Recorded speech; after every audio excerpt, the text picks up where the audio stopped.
அந்த மகள் யார் அப்படின்னா அந்த ஆட்டோக்காரனுடைய மகள். அவர் தான் ஆட்டோக்காரன் அப்படின்னும்போது அந்த கொடை வந்து சுற்றி பார்த்தீங்களா, விஜய் கொடுக்குற கொடை அந்த கர்ப்பிணி பெண்கிட்டருந்து அந்த பெரியவர்கிட்ட போய் அந்த பூக்காரம்மாட்ட போய் இந்த பெண்ணுக்கிட்ட வந்து கொடுத்த ஆட்டோக்காரட்டே வந்துடுச்சு. அப்படி தான் அது வந்து பொருளாகுது. மொத்தத்தில் இது ஒரு ஆடியோ விழா, ஒரு சினிமா விழா. அதுக்குள்ளே அரசியல் பேசக்கூடாது, எந்த காலத்துலேயும் அரசியல் பேசக்கூடாதுன்னு வந்து மலேசிய அரசு உத்தரவு போட்டிருந்தாங்க. ஸோ இதுக்குள்ளே எப்படி போய் அரசியல் பேச போகிறாருன்னு ஒரு எதிர்பார்ப்பு இருந்துச்சு. ஆனால் வந்து மறைமுகமாக பார்த்தீங்கன்னா அழகாக அவர் சொல்ல வேண்டிய அரசியலை வந்து சொல்லிட்டாரு. மலேசியா அப்படின்னாலே எனக்கு வந்து பில்லா படம் தான் ஞாபகம் வருது, அஜித் பேர் தான் ஞாபகம் வருதுன்னு சொல்கிறாரு. அவருடைய குறிப்படத்தையும் குறிப்பிடுறாரு. ஆனால் வந்து பார்த்திங்கன்னா ரஜினியை பற்றி ஒன்றுமே சொல்லாமல் கடந்து போகிறாரு. மலேசியா அப்படின்னா அது கபாலியும் மலேசியாவில் தானே பண்ணாங்க. அப்போ அதில் ரஜினி நடிச்சிருந்தார்ல, அப்போ அதையும் சொல்லியிருக்கணும்ல. பக்கத்தில் பார்க்கலாம் அப்படின்னும் போது வந்து பணம் 2000 ரிங்கெட், மலேசியன் ரிங்கெட் கட்டி அது வந்து விஜயை பார்க்குறதுக்காண்டி வெயிட் பண்ணாங்க, வெயிட் பண்ண வச்சுருந்தாங்க. விஜய் வந்தார், பார்த்தாரு, கை காமிச்சார். அதில் ஒரு பெரிய வருமானம் வந்துச்சு. கிட்டத்தட்ட பார்த்தீங்கன்னா 2000 ரிங்கெட்னா 44,000 ரூபா 45,000 ரூபா நம்ம இந்திய பணத்துக்கு. ஸோ வந்து இதில் மட்டும் எனக்கு உடன்பாடாக இல்லை. எஃப்டி சினிமாஸ் எக்ஸ்க்ளூசிவ் நேயர்களுக்கு வணக்கம். நம்ம கூட ப்ரொடியூசர் பாலாஜி பிரபு சார் இருக்கு. சார் வணக்கம் சார். வணக்கம். ஜனநாயகன் ஆடியோ லான்ச்சு மிகப்பெரிய வெற்றி. அதாவது திரும்பிய இடம்லாம் வந்து மலேசியாவே ஸ்தம்பித்து போகிற அளவுக்கு கூட்டம் இருந்துச்சு, எல்லாமே இருந்துச்சு. அந்த ஆடியோ லான்ச்சில் விஜய் அவர்கள் பேசினது, இந்த ட்ரிபியூட்டு, அதை பற்றினா உங்களோட கருத்து சார்? ஆடியோ லான்ச்சை பொறுத்த வரைக்கும் பார்த்தீங்கன்னா ஒரு கிராண்ட் சக்ஸஸ்ன்னு தான் சொல்லலாம். தமிழ்நாட்டில் மட்டும்தான் விஜய் போகிற இடங்கள்லாம் பெரிய கூட்டம் வருதுன்னா, மலேசியாலையுமே பார்த்திங்கன்னா திமுன்னு கூட்டம், எங்கே பார்த்தாலும் கூட்டம் தான். அவர் தங்கியிருந்த 5 ஸ்டார் ஹோட்டல், அதாவது வந்து சங்க்ரீலா அப்படின்னு ஒரு மிகப்பெரிய 5 ஸ்டார் ஹோட்டலில் தான் தங்கியிருந்திருக்காரு. முத நாளே போயிட்டார் இல்லையா. அன்றைக்கி நைட்டெல்லாம் பார்த்திங்கன்னா 5 ஸ்டார் ஹோட்டலில் சுற்றி பார்த்து ஆடியன்ஸ் வந்து நின்றுக்கிட்டே இருந்திருக்காங்க, ரசிகர்கள் தளபதின்னு கத்திகிட்டே இருந்திருக்கிறாங்க. காலையில் எந்திரிச்சு வந்து ஹோட்டல்லேருந்து அவர் கை காமிச்சிருக்காரு. ஸோ பெரிய வரவேற்பு. விஜய் வந்து மலேசியாவில் போன இந்த ஆடியோ லான்ச்சு இது ஆல்ரெடி வரப்போகிறாருன்னு தெரிஞ்சவொன்னே ஏர்போர்ட்லேருந்தே பார்த்திங்கன்னா ஒரு பெரிய கூட்டம், அவர் போகிற ரோட்லலாம் திமுன்னு மக்கள். ஸோ இப்படி ஒரு பெரிய வரவேற்பு வந்து விஜய் எதிர்பார்க்கல. இது வரைக்கும் பார்த்திங்கன்னா பல கலை நிகழ்ச்சிகள்லாம் மலேசியாவில் நடத்தியிருக்கிறாங்க. ஆனால் இந்த அளவுக்கு ஒரு க்ரௌட் வந்ததில்லை. அந்த அளவுக்கு ஒரு கிரேஸ் வந்து விஜய்க்கு இன்றைக்கி இருக்குது. அரசியல் வந்துட்டார் அப்படின்னும் போது அது இன்னும் பல மடங்கு வந்து அவருடைய செல்வாக்கை வந்து உயர்த்தியிருக்குன்னு தான் காட்டுது இந்த மலேசியா ஆடியோ லான்ச் வந்து. ஸோ இந்த ஆடியோ லான்ச்சை பொறுத்த வரைக்கும் பார்த்திங்கன்னா நிறைய பாட்டு கச்சேரி எல்லாமே இருந்தால் கூட விஜய் என்ன பேச போகிறார் அப்படிங்கிற மாதிரி ஒரு எதிர்பார்ப்பு இருந்துச்சு. ஸோ வழக்கமாக பார்த்திங்கன்னா விஜய் இந்த மாதிரி ஆடியோ லான்ச்சில் வந்து ஒரு குட்டி ஸ்டோரி சொல்லுவார். ஸோ இங்கே என்ன குட்டி ஸ்டோரி சொல்ல போகிறார் அப்படிங்கிற ஒரு பெரிய எதிர்பார்ப்பு இருந்துச்சு. ஆனால் பார்த்திங்கன்னா கொடையை கனெக்ட் பண்ணி ஒரு குட்டி ஸ்டோரி சொன்னார். ஒரு ஆட்டோக்காரன் ஒரு கர்ப்பிணியாக இருக்கிற ஒரு பெண்ணுக்கு வந்து மழையில் நனையக்கூடாதுன்னு கொடை கொடுக்குறாங்க. அந்த கொடையை வந்து அவங்க ஒரு பெரியவர் கொடுக்குறாங்க. அந்த பெரியவர் வந்து ஒரு பூக்காரமாக கொடுக்குறாங்க. அந்த பூக்காரமாக ஒரு சின்ன பொண்ணுக்கு கொடுக்குது. அப்புறம் கடைசியாக பார்த்தீங்கன்னா ஒரு மகளுக்காண்டி ஒரு அப்பா வெயிட் பண்ணிட்டு இருக்காரு. அந்த மகள் யார் அப்படின்னா அந்த ஆட்டோக்காரனுடைய மகள். அவர் தான் ஆட்டோக்காரன் அப்படின்னும்போது அந்த கொடை வந்து சுற்றி பார்த்தீங்களா, விஜய் கொடுக்குற கொடை அந்த கர்ப்பிணி பெண்கிட்டருந்து அந்த பெரியவர்கிட்ட போய் அந்த பூக்காரம்மாட்ட போய் இந்த பெண்ணுக்கிட்ட வந்து கொடுத்த ஆட்டோக்காரட்டே வந்துடுச்சு. அப்படி தான் அது வந்து பொருளாகுது. ஸோ இந்த கதையை எதுக்கு விஜய் சொன்னார், இதில் என்ன கனெக்டிவிட்டி இருக்குது, எதுவுமே தொடர்பு இல்லாமல் இருக்கே. ஸோ ஒரு உதவி செஞ்சால் அவங்களுக்கு வந்து திருப்பி பதிலுக்கு உதவி கிடைக்கும்னு சொல்ல வராரா அப்படிங்கிற மாதிரி நிறைய குழப்பங்கள் இருந்துச்சு. ஆனால் சோஷியல் மீடியாவில் நேத்திலேருந்தே பார்த்தீங்கன்னா சிவகார்த்திகேயன்ட்ட துப்பாக்கி கொடுத்தார்ல கோட் படத்தில், அதை கனெக்ட் பண்ணி பேச ஆரம்பித்தாங்க. சிவகார்த்திகேயன்ட்ட கொடுத்த துப்பாக்கி அது எப்படியோ யார் கைக்கெல்லாம் போய் மறுபடியும் என்னோட கைக்கே வந்துடும் அப்படின்னு மறைமுகமாக விஜய் சொல்கிறார் அப்படிங்கிற மாதிரி நிறைய பேச ஆரம்பிச்சிட்டாங்க. புரியுதுல உங்களுக்கு? சிவகார்த்திகேயன் கொடுத்த துப்பாக்கி அங்கே எங்கேயும் சுற்றி ஆகாஷ் பாஸ்கர், அந்த பராசக்தியுடைய டைரக்டரு, அந்த உதயநிதி ஸ்டாலின் அப்படி இப்படின்னு சுற்றி எனக்கிட்டே வந்துடும் அப்படிங்கிற மாதிரி சொல்லியிருக்காரு அப்படின்னு சொல்கிறாங்க. ஸோ எது எப்படியோ வந்து விஜய் இன்றைக்கி எது பேசினாலும் வந்து பொலிட்டிக்கலோட கனெக்ட் பண்ண ஆரம்பிச்சிட்டாங்க. ஸோ அது இல்லாமல் பார்த்திங்கன்னா விஜய் வந்து அவர் வந்து அந்த ரசிகர்களுக்கு பெருசாக நன்றி சொல்லியிருந்தார். நான் வந்து நன்றிங்கிற வார்த்தையை சொல்லிட்டு கடந்து போக மாட்டேன், நிச்சயமாக வந்து என்னுடைய நன்றியை வந்து நான் வந்து காட்டுவேன், என்னுடைய கடமையை வந்து நான் காட்டுவேன். 33 வருஷம் கிட்டத்தட்ட என் கூட நீங்கள் இருந்தீங்க, இனி 33 வருஷம் உங்கள் கூட நான் இருப்பேன், உங்கள் வீட்டில் வந்து நான் வந்து நிற்பேன் அப்படின்னு சொல்லியிருக்காரு. ஸோ ஒரு அரசியல் தலைவராக சொன்ன வார்த்தைகளாக தான் நான் அதை பார்க்குறேன். சினிமாலேருந்து போகிறாரு, இது கடைசி விழா அப்படின்னும் போது நிறையா பாடல்கள் எல்லாம் பாடினப்போ கூட விஜய் வந்து எங்கேயுமே வந்து கண்கலங்காமல் ஒரு நிதானமாக வந்து அதை வந்து கடந்தார். 7 மணி நேரம் பக்கத்தில் பார்த்திங்கன்னா உட்காந்துருந்தார். விழாவே 7 மணி நேரம் நடந்துச்சு. 7 மணி நேரம் வந்து எல்லாத்தையும் உட்காந்து பார்த்து ரசிச்சிட்டு இருந்தார். அந்த கோடம்பாக்கம் ஏரியா குத்தாட்டம் போட வரியா அந்த பாட்டு ஷோபா பாடினாங்கல்ல, அந்த பாட்டு பாடும்போது இவங்க நினச்சா நீங்களும் நாளைக்கு சிஎம் தான் அப்படிங்கிற வார்த்தை அந்த வரிகள் வரும்போது அந்த ஆடிட்டோரியமே பார்த்திங்கன்னா பயங்கரமாக அதிர்ச்சி, அரங்கமே வந்து அதிருன்னு சொல்லுவாங்கள்ல அந்த மாதிரி அதிர்ச்சி. விஜயுமே பார்த்திங்கன்னா அதை ரசிச்சார், லைட்டாக வந்து ஒரு புன்முறுவல் காட்டினார். ஸோ மொத்தத்தில் இது ஒரு ஆடியோ விழா, ஒரு சினிமா விழா, அதுக்குள்ளே அரசியல் பேசக்கூடாது, எந்த காலத்துலேயும் அரசியல் பேசக்கூடாதுன்னு வந்து மலேசிய அரசு உத்தரவு போட்டிருந்தாங்க. ஸோ இதுக்குள்ளே எப்படி போய் அரசியல் பேச போகிறாருன்னு ஒரு எதிர்பார்ப்பு இருந்துச்சு. ஆனால் வந்து மறைமுகமாக பார்த்தீங்கன்னா அழகாக அவர் சொல்ல வேண்டிய அரசியலை வந்து சொல்லிட்டார். அதாவது ஒரு நல்ல நண்பர்கள் இல்லைனாலும் பரவாயில்ல, ஒருத்தர் முன்னேறணுன்னா ஒரு நல்ல ஒரு பலமான எதிரி, ஒரு சக்தியான ஒரு எதிரி இருந்தால் போதும் அப்படின்னு சொன்னார். அந்த சக்தியான எதிரி யாராக இருக்கணும் அப்படிங்கிறது நம்ம தான் டிசைட் பண்ணோம். அந்த எதிரிக்கிட்ட மோதும்போது தான் நீங்கள் வந்து பலமான ஆளான்னு நிரூபிக்க முடியும். போகிற வரவங்ககிட்டலாம் நம்ம சண்டை போட முடியாது, எதிரின்னு நினைக்க முடியாதுன்னு சொல்கிறாரு. அங்கேயும் மறுபடியும் சிவகார்த்தியனை உள்ளே கொண்டு வந்துட்டாங்க. சிவகார்த்தியன் தான் போகிற வரவன்னு சொல்கிறாரு அப்படின்னு. ஸோ இது வந்து எப்படின்னா சிவகார்த்திகேயனை வந்து விஜய் அட்டாக் பண்ணி பேசுவாரா அப்படின்னா பேச மாட்டார். காரணம் என்னென்னா சிவகார்த்தியன் வந்து இப்போ சினிமாவுக்கு வந்து ஒரு 10-12 வருஷம் தான் ஆகுது. விஜய் வந்து இன்றைக்கி ஒரு பெரிய ஸ்டாராக இருக்கார். ஸோ அப்படி இருக்கும்போது சிவகார்த்திகேயனை விஜய் எதிரியாக நினைக்க மாட்டார். அதாவது விஜய் சிவகார்த்திகேயன் படம் ஒன்றா வருதுங்கிறதுனால சோஷியல் மீடியாவில் தான் இன்றைக்கி அது பெரிய டிபேட்டாக இருக்குது. ரசிகர்கள் தான் ஒருத்தருக்கு ஒருத்தர் பார்த்திங்கன்னா பெருசாக சண்டை போட்டுக்கிறாங்க. ஆனால் வந்து விஜய் அப்படி நினைப்பாரா மாட்டாரா அப்படின்னா நினைக்க மாட்டார். ஆனால் ஒரு விஷயத்தை வந்து நம்ம கவனிக்க வேண்டியிருக்கு. அது என்ன அப்படின்னா மலேசியா அப்படின்னாலே எனக்கு வந்து பில்லா படம் தான் ஞாபகம் வருது, அஜித் பேர் தான் ஞாபகம் வருதுன்னு சொல்கிறாரு. அவருடைய குறுகிய படத்தையும் குறிப்பிடுறாரு. ஆனால் வந்து பார்த்திங்கன்னா ரஜினியை பற்றி ஒன்றுமே சொல்லாமல் கடந்து போகிறாரு. மலேசியா அப்படின்னா அது கபாலியும் மலேசியாவில் தானே பண்ணாங்க. அப்போ அதில் ரஜினி நடிச்சிருந்தார்ல, அப்போ அதையும் சொல்லியிருக்கணும்ல. ரஜினியை தவிர்த்துட்டு போகிறாருன்னும் போது ரஜினி பல விழாக்களில் வந்து இவரை தவிர்க்கிறாரு. அப்படின்னும் போது இவரும் வந்து ரஜினியை தவிர்க்கிறாருன்னு தான் எடுத்துக்கணும். சார் இந்த விஷயத்தில் வந்து அவர் நிதானமாக இருந்தார், அழலை அப்படின்னு சொல்லிட்டு அவர் அதை வார்த்தையாக கூட சொல்லிட்டார். சோஷியல் மீடியாவில் அந்த வீடியோ வந்து பயங்கரமாக வந்து ஸ்ப்ரெட் ஆகிட்டு இருக்கு. இந்த மாதிரி நீங்கள் என்ன பண்ணாலும் நான் அழமாட்டேன் அப்படின்னு சொல்லிட்டு. நீங்கள் ஆரம்ப காலகட்டத்திலேருந்து அவர் கூட பழகிருக்கீங்க, ஒரு ஹீரோவாக அவரை பார்த்துட்டு வரீங்க. இவர் அப்பத்துலேருந்தே இப்படி தானே சார், ஒரு மாதிரி உள்ளுக்குள்ளேயே எல்லாத்தையும் வச்சுக்கிட்டு இப்போது அவர் ஒரு அப்போ ஸ்டார்டிங், பட் இப்போ வந்து போகிற ஒரு டைமில் வந்து அப்பயும் கூட அந்த ஸ்டாண்டர்டை மெயின்டைன் பண்ணுறாரு சார்? இல்லை, அதாவது ஒரு விஷயத்தை நீங்கள் ரொம்ப தெளிவாக புரிஞ்சுக்கணும். விஜய் அப்படின்னாலே நான் விஷ்ணு படத்தினுடைய தயாரிப்பாளர்.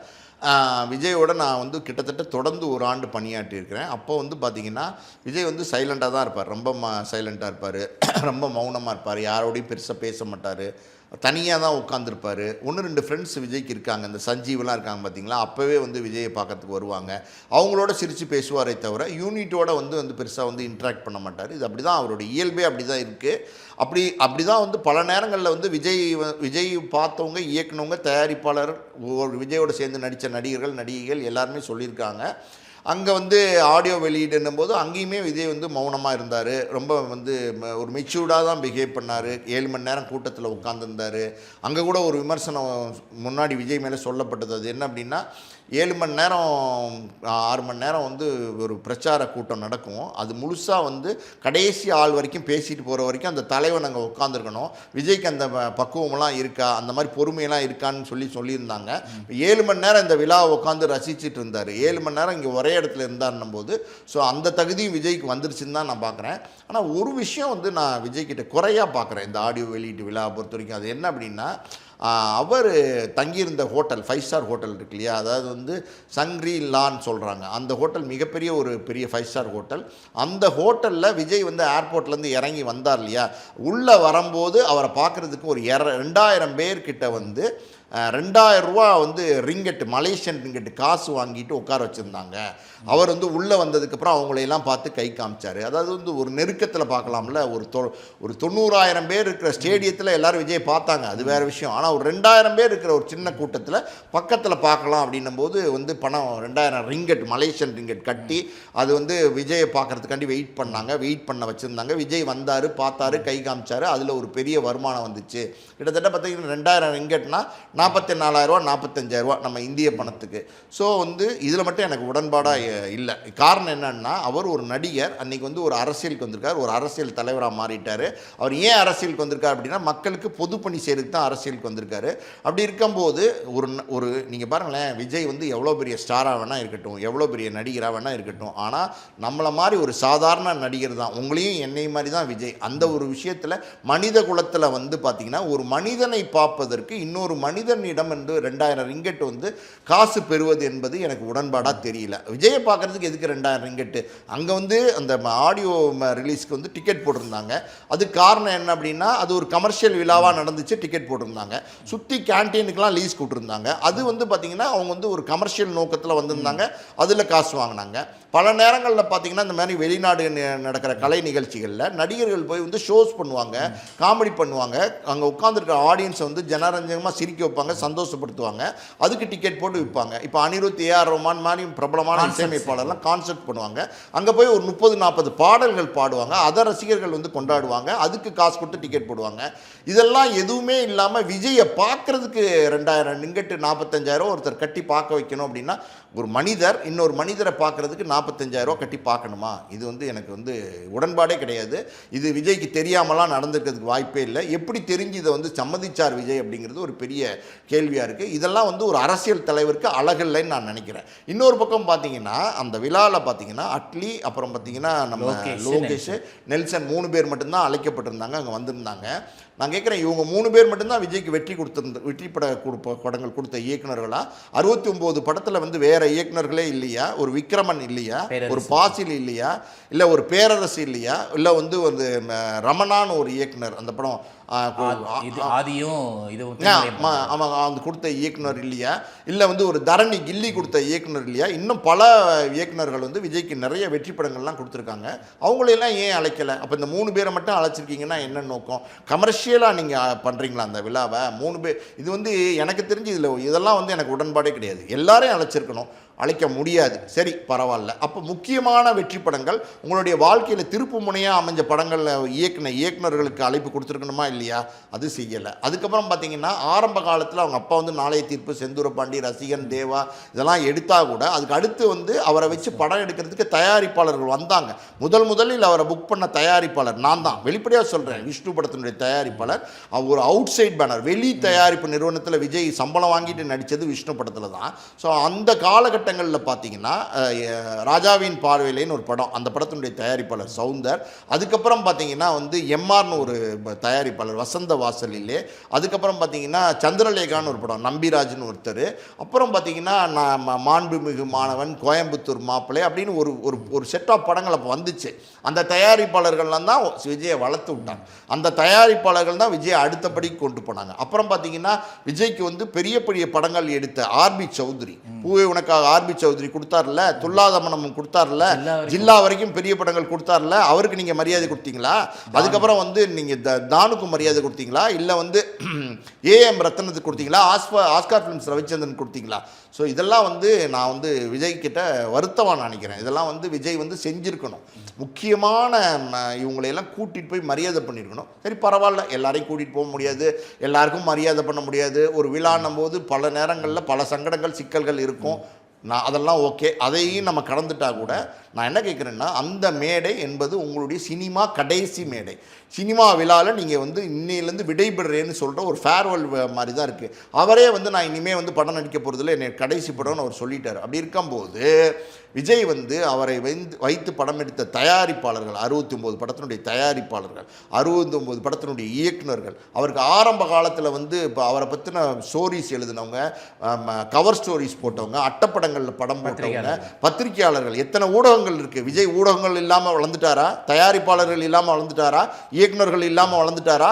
இல்லை மியூசிக் டைரக்டர்ஸ் இல்லாமல் வளர்ந்துட்டாரா? ஏஆர் ரஹ்மான்லேருந்து, தேவாலேருந்து, இளையராஜாலேருந்து, வந்து அனிருத்துலேருந்து, இன்னும் பல பேர் உங்களுக்கு வந்து இமான்லேருந்து எல்லாரும் உங்களுக்கு பாடல்கள் போட்டு கொடுத்துருக்காங்கல்ல. ஸோ முக்கியமான இந்த தொழில்நுட்ப கலைஞர்கள், இந்த தயாரிப்பாளர்கள், கூட நடித்த நடிகர்கள், நடிகைகள் எத்தனை பேர் இருக்காங்க? நீங்கள் பிரகாஷ்ராஜுக்கு மட்டும் நன்றி சொல்கிறீங்க, நாசருக்கு மட்டும் நன்றி சொல்கிறீங்க, ஏன் மற்றவங்களாம் உங்கள் படத்தில் நடிக்கலையா? பல நடிகைகள் நடிக்கலையா?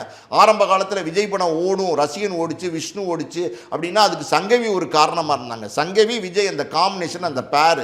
அதுக்கப்புறம் பார்த்தீங்கன்னா நீங்கள் த்ரிஷாவோட நடிச்சிங்க, இன்னும் பல கீர்த்தி சுரேஷோட நடிச்சிங்க, எத்தனையோ நடிகர்கள் அப்படின்னு நீங்கள் எடுத்துட்டீங்கன்னா சிம்ரனோட பல படங்கள் பண்ணியிருக்கிறீங்க. இவங்களையெல்லாம் நீங்கள் வந்து ஒரு வார்த்தை, இவங்கெல்லாம் என்னுடைய திரைப்பயணத்துக்கு வந்து ஒத்துழைப்பாக இருந்தவங்க, என்னை வந்து தூக்கி விட்டவங்க, இவங்களாம் எவ்வளோ காயங்களையும் வேதனைகளையும் சுமந்திருப்பாங்க. இந்த தயாரிப்பு தயாரிப்பாளர் இயக்குநர்களுக்கெல்லாம் வேதனை இருக்குமா இல்லையா?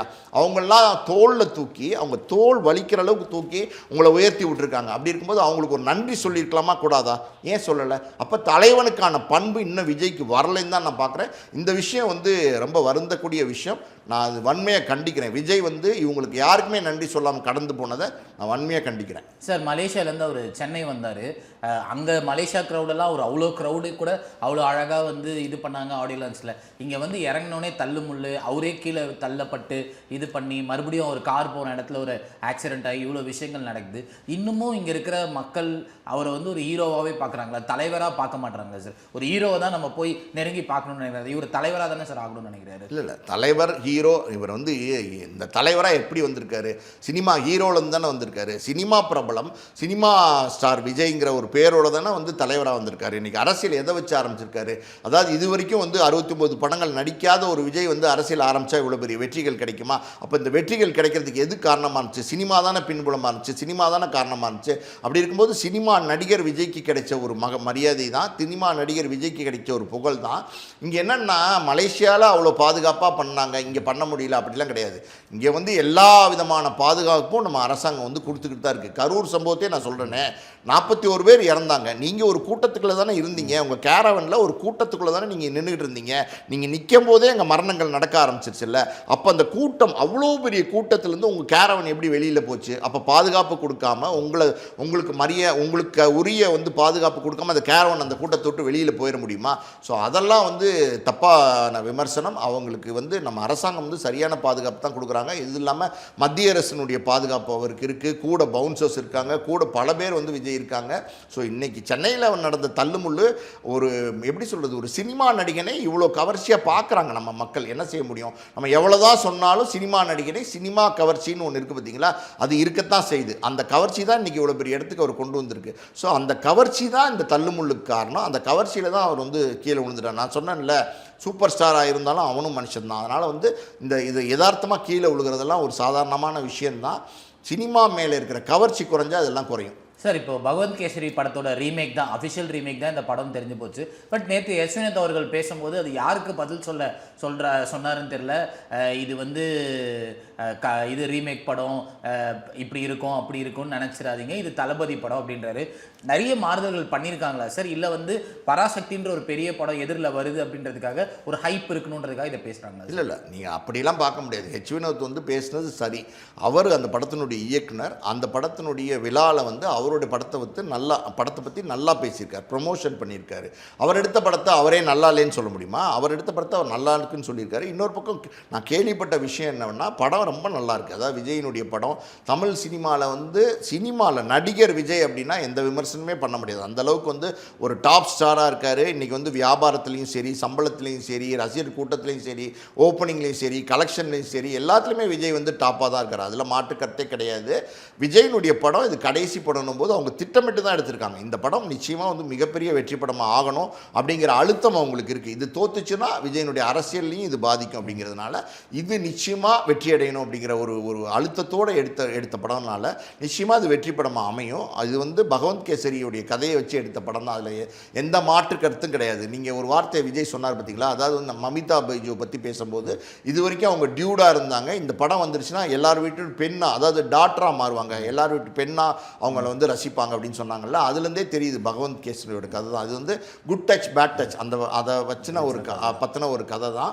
அதுக்குள்ளே விஜய் வந்து அரசியலும் பேசியிருக்காரு. வழக்கம் போல் விஜயோட டான்ஸு, பாட்டு, பஞ்ச் டைலாக் எல்லாமே இதுக்குள்ளே இருக்குது. ஸோ இது ஒரு முழுக்க விஜய் படம். விஜயை பொறுத்த வரைக்கும் பார்த்தீங்கன்னா மேக்ஸிமம் என்டர்டெய்னர். தமிழ் சினிமாவில் 2 பேர் வந்து பார்த்தீங்கன்னா ஒரு சூப்பர் என்டர்டெய்னர்ஸ். ஒருத்தர் ரஜினி, 75 வயசுலையும் பார்த்தீங்கன்னா அவரை மாதிரி என்டர்டெயினே பண்ண முடியாது, அவரை மாதிரி வந்து கமர்ஷியலான படங்கள் கொடுக்கவே முடியாது.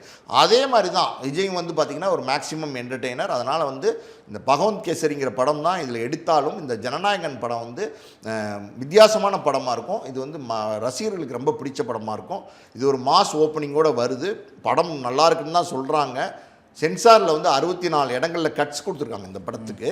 ஸோ அதுக்கு ரிவைசிங் கமிட்டிக்கு இவங்களும் போயிருக்காங்க. கொஞ்சம் வயலன்ஸ் ஜாஸ்தி இருக்குன்னு சொல்கிறாங்க. படம் வந்தால் தான் தெரியும். சார் இதில் வந்து போன படம் அவரோடது வந்து 560 கோடி கிட்ட கலெக்ட் பண்ணுச்சு கோட். அதுக்கு முன்னாடி லியோ ஒரு 700 கோடி ரூபா கலெக்ட் பண்ணுச்சு. இந்த படம் தனியாக வந்திருந்தா ஒரு மிகப்பெரிய ஹிட் ஆகிறதுக்கான வாய்ப்புகள் இருக்குது. சொன்ன மாதிரி அவரோட கடைசி படம் வெற்றி, ஒரு பெரிய வெற்றியோட போயிருப்பார். இப்போ பராசக்தியும் வரதுனால, தெலுங்குல ஒரு 4 பெரிய படங்கள் வரதுனால இதோட கலெக்ஷன் பாதிக்குமா சார்?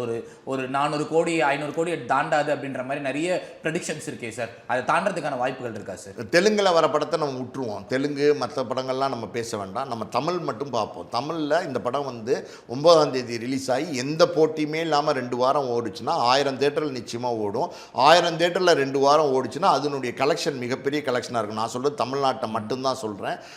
அது வந்து வேர்ல்டு வைடு கலெக்ஷனை சேர்க்கும் போது நிச்சயமாக ஒரு பெரிய கலெக்ஷன், பெரிய ரெக்கார்ட் பிரேக்கிங் கலெக்ஷனாக இது இருக்கிறதுக்கான வாய்ப்பு இருந்திருக்கும். ஆனால் வந்து 14ஆம் தேதி வந்து பராசக்தி வருது. இது வந்து 9ஆம் தேதின்னு இருந்துச்சு ஆல்ரெடி இருந்ததுனால அந்த மாதிரி வந்தால் கூட ஒரு 5 நாள் வந்து 1000 தேட்டர்லேருந்து இது ஓடும். ஜனநாயகன் 1000 ஸ்க்ரீன்ஸில் ஓடும்.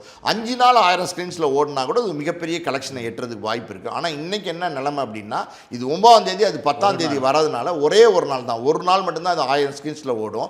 அடுத்த நாள்லேருந்து இது 500 ஸ்க்ரீன்ஸ், அது 500 ஸ்க்ரீன்ஸ், இது 550 ஸ்க்ரீன்ஸ், அது 450 ஸ்க்ரீன்ஸ், இப்படி ஸ்க்ரீன் டிவைடர் ஆகிறதுனால நிச்சயமாக ஒரு பெரிய கலெக்ஷன் தமிழ்நாட்டில் பண்ணுறதுக்கான வாய்ப்பு கிடையாது. தமிழ்நாட்டில் ஒரு ரெக்கார்ட் பிரேக்கிங் கலெக்ஷன் பண்ணணும்னு நினைச்சாங்க. அதை வந்து இப்போ வந்து பராசக்தி வரதுனால அதை வந்து எட்ட முடியாதுன்னு தான் நான் நினைக்கிறேன். ஆனாலும் உலகளவில் வந்து விஜயோட படத்துக்கு பெரிய ரசிகர்கள் இருக்காங்க. அந்த ராஜா சாப்னு ஒரு படம்லாம் வருது, சிரஞ்சீவி படம் ஒன்று வருது, நிறைய படங்கள் வந்தால் கூட, நம்ம வெங்கடேஷ் படம் வருது, வந்தால் கூட விஜய்க்கு தமிழர்கள் தான். நீங்கள் மாதிரி பாருங்களேன், உலகளவில் வந்து அதிகமாக இருக்கிறது நம்ம இந்தியன்ஸ் வந்து பார்த்திங்கன்னா நார்த் இந்தியன்ஸ் தான். அங்கே ஷாருக் கான் படம், சல்மான் கான் படம்லாம் ரிலீஸ் பண்ணிங்கன்னா பயங்கரமாக ஓடும் வேர்ல்டு வைடில்.